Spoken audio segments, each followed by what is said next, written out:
শুভ দুপুর বন্ধুরা, শুভ দুপুর। চলে আসলাম আর একটা কমেন্টের রিপ্লাই করতে।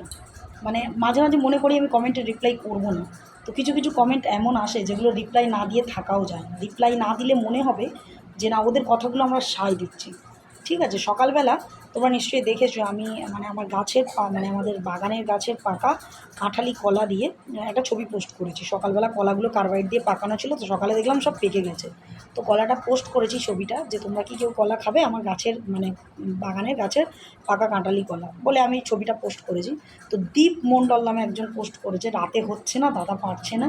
আমি কি তোমাকে জানিয়েছি গো যে না, তোমার দাদা রাতে পারছে না? রাতে স্বামী স্ত্রীর মধ্যে কী হয় সেটা সবাই জানে, এটাই প্রকৃতির নিয়ম। আর এটা হয় বলেই, এটা তোমার বাবা মার মধ্যেও হয়েছিল বলেই তুমি আজকে পৃথিবীতে জন্মেছো। এটা কমন ব্যাপার, এটা ন্যাচারাল ব্যাপার।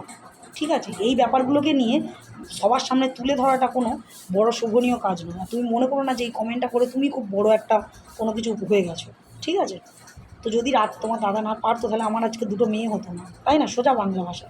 তোমাদের এত চাপ কিসের? একটা ভালো কোনো ছবি পোস্ট করলেও খারাপ কমেন্ট, খারাপ কোনো ছবি পোস্ট করলেও খারাপ কমেন্ট। তোমাদের জ্বালায় কী করবো বলো? তোমাদের এত সমস্যা কোথায় দীপ? তুমি তোমার বাবা মাকে জিজ্ঞাসা করো, ঠিক আছে, যে তোমার বাবা মার ঠিক রাতে হয়েছিল কি না হয়নি কি জিজ্ঞাসা করো।